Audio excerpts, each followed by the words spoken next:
60 minutes business. Toute l'info éco et business à la mi-journée sur BFM Business. L'Agence internationale de l'énergie tire la sonnette d'alarme. La transition énergétique est trop lente. Il faudrait, selon l'AIE, tripler les investissements dans les énergies propres d'ici à 2030 pour enrayer ce changement climatique. Bonjour Cédric Philibert.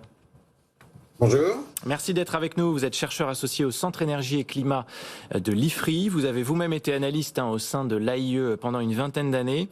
Cédric Philibert, cette alerte de l'Agence internationale de l'énergie, elle intervient à 2 semaines à peu près de la COP26. C'est une manière, avant tout, peut-être, de provoquer un électrochoc ?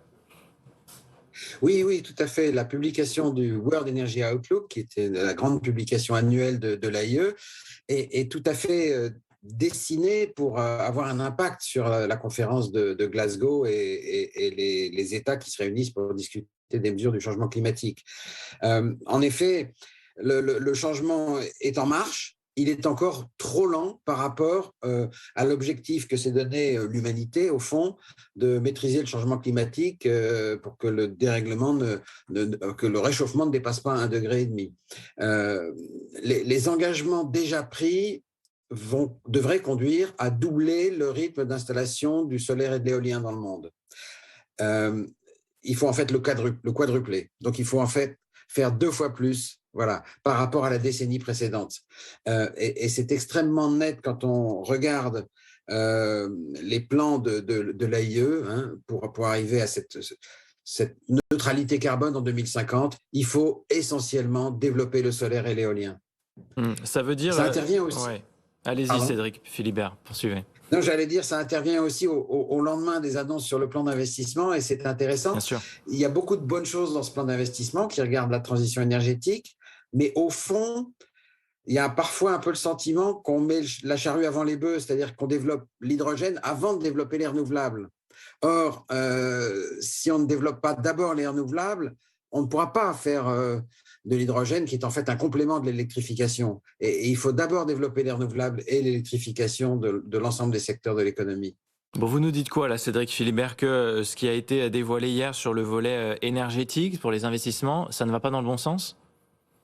Non, je ne dis pas ça. Je dis le jeu de priorité n'est peut-être pas tout à fait le meilleur. Voilà. Ça veut dire qu'on ne va pas dans le bon sens des priorités. Non, mais ça va dans le bon sens parce que ça ajoute des choses intéressantes.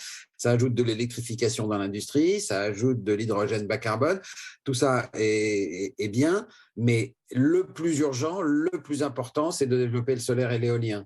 Et il ne faut pas du tout de marche arrière là-dessus. Ce n'est pas parce qu'on va mettre de la recherche sur des petits réacteurs nucléaires qui seront peut-être là dans 10 ou 15 ans et donc qui apporteront de l'énergie dans 20 ou 30 ans, que ça va nous aider dans les 10 ans qui viennent, 15 ans qui viennent, à réduire fortement la production de charbon dans le monde, ce qui est un point de passage obligé pour arriver à nos objectifs. Et pour ça, ce qui est disponible aujourd'hui et ce qui n'est pas cher maintenant, grâce aux efforts faits dans les 10 dernières années, c'est essentiellement le solaire et l'éolien. Voilà. C'est ça qu'il faut rappeler, c'est ce que l'alerte de l'AIE nous permet de rappeler. La priorité numéro 1, elle est là.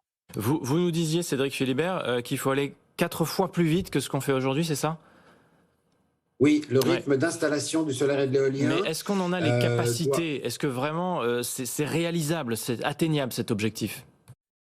Oui, il n'y a pas de contrainte technique à réaliser ça. Le potentiel est immense. Il y en a un peu partout. Il y en a plus dans certains coins que dans d'autres, mais il y en a en gros un peu partout.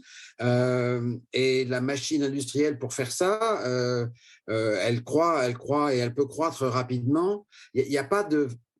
La seule pierre d'achoppement, si j'ose dire, c'est le cas de le dire, ce serait l'extraction de certains matériaux, de certains minéraux qui sont présents dans la croûte terrestre en quantité suffisante, mais qu'il faut extraire et traiter.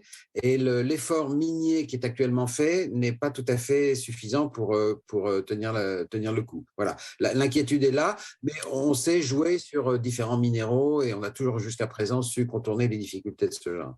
L'Agence internationale de l'énergie, elle regarde bien sûr ce qui se fait au niveau mondial.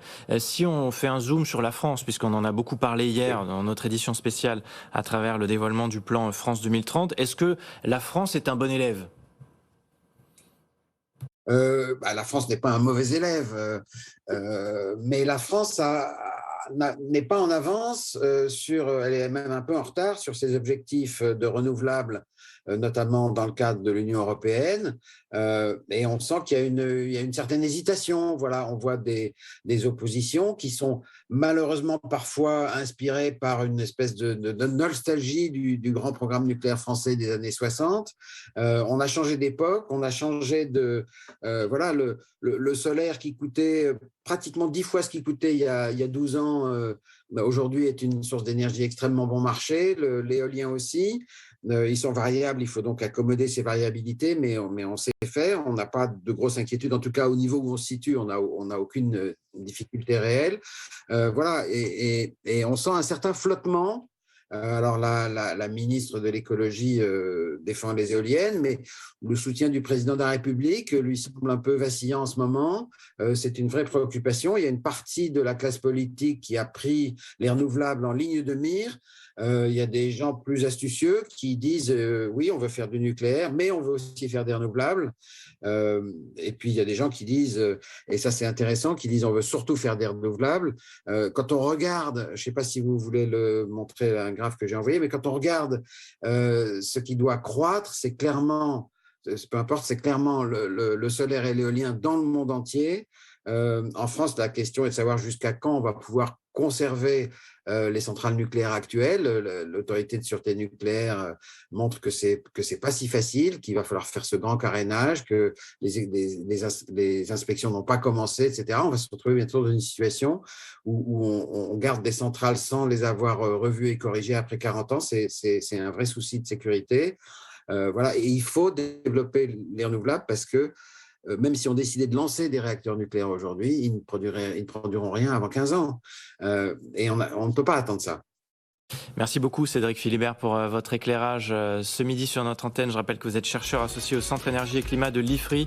Et puis notez aussi à ce propos que Barbara Pompili, ministre de la Transition écologique, est l'invitée d'Edwige Chevrillon sur BFM Business. Ce soir, ce sera à 18h10.